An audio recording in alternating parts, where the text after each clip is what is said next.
এয়া ইহঁতে যে খোৱা সময়ত মানে আমি যেনেকৈ ৰাতিপুৱা পুৱাৰ জলপান খাওঁ, ইহঁতি আমাৰ ইহঁত এটা অভ্যাস হৈ গুচি গ'ল। এতিয়া এইহাল মেকুৰী পৰিয়াল, সেই মেকুৰী পৰিয়াল এতিয়া সিহঁতক মানে গাখীৰ দিলোঁ, গাখীৰ খাব। তাৰপিছত মানে এইজনী হ'ল মাইকী, এইটো হ'ল মতা, খা দুইটাই খা।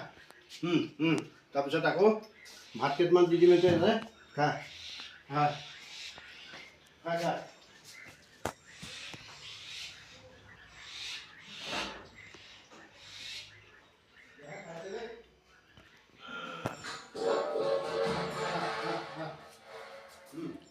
অকণমান ভয় কৰি আছে, অকণমান ইফালে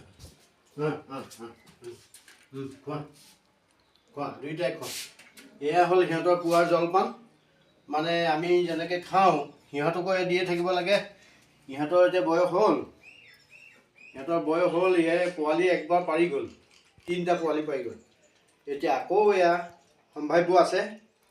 তাৰপিছত সেইটো মেকুৰী এতিয়া আমাৰ ইহঁত দুটাই ঘৰখনত আপুনি ক'তো এটা নিগনি কেনিও নাপায়। আগৰ আজিৰ পৰা 6-7 বছৰ আগত মানে নিগনি এনেকুৱা উপদ্ৰৱ আছিল নহয়। এই নিগনি উপদ্ৰৱটো এতিয়া নাইকিয়া। ইহঁতে মানে গোটেই চাফা কৰি থাকে। আৰু ইহঁতকে মানে কি হ'ল, আমাৰ ঘৰত এতিয়া আমি মানুহ 3টা থাকোঁ।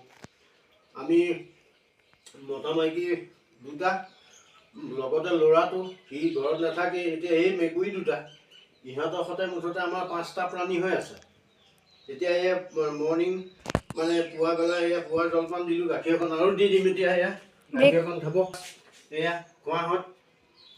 এয়া গাখীৰ দিছোঁ, চাওক গাখীৰ নহ'লে নাখায়, সুধি নাখায়। এয়া গাখীৰ অকণ যেনি আহিছিলে, এয়া আমাৰ বোৱাৰীজনীয়ে গাখীৰ অকণ দিছিলেহি মিনাই, তাৰো সিহঁতকো অকণমান দিছোঁ। ময়ো মানে কণী চাউলৰ হেৰি সিজালোঁ। এয়া চাওকচোন কিমান সুন্দৰ হৈছে, এইফালে চাওক। এয়া কণী চাউল মই সিজালোঁ। এতিয়া আমাৰ এয়া দেহাক দিলোঁ, এয়া মই সিজাইছিলোঁ। এয়া ধুনীয়াকৈ কণী চাউলৰ দক্ষিণ পাটৰ আমাৰ লখিমী বৰাৰ পৰা আনি আছিলোঁ। লখিমী বৰাৰ পৰা আনি এয়া মানে এয়া এইটো বনালোঁ। এয়া মই এই মোৰ ভতিজা পোৱালিটোকো দিছোঁ। এয়া সি সেইভাগ খাব, এয়া মই খাম। তাৰপিছত এতিয়া মোৰ ভতিজা পোৱালিটোও খাব। এতিয়া সেয়া খোৱা। আচ্ছা, কেনেকুৱা পাইছা? এই চিপছৰ পেকেট খোৱাতকৈ, চোৱা মোলৈ চোৱা, চিপছৰ পেকেট খোৱাতকৈ এইবিলাক হ'ল আমাৰ প্ৰাকৃতিকভাৱে আমি পাইছোঁ, প্ৰকৃতিৰ পৰা পাইছোঁ। এই বস্তুবিলাক খালে এইটো হ'ল আমি কণী চাউল বুলি কওঁ।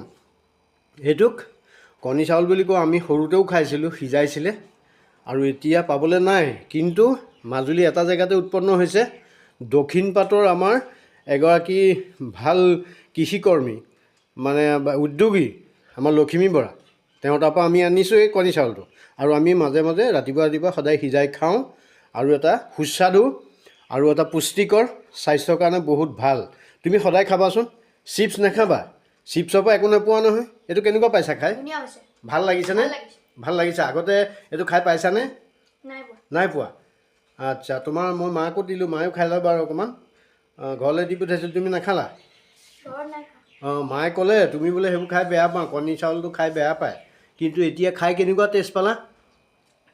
ধুনীয়া হৈছে। এতিয়া ময়ো খাম। এইবাৰ মোৰ মই নিজে বনাইছোঁ, গাখীৰত দি বনাইছোঁ। আৰু এতিয়া মই খাম। গতিকে মই খাম সুন্দৰকৈ। ময়ে বনাইছোঁ বাৰু, কিমান সুন্দৰ হৈছে নাজানো। টেষ্টি, বহুত টেষ্টি। সেয়া বনাই মানে শ্ৰীমতীলৈও পঠাইছোঁ। তেওঁ স্কুল গ'ল, একো নোখোৱাকৈ গৈছিলে, তেওঁলৈও মই দি পঠাইছোঁ। গতিকে মই খাইছোঁ, খুব সুস্বাদু সুন্দৰ হৈছে। ঠিক আছে, ভাল লাগিছে।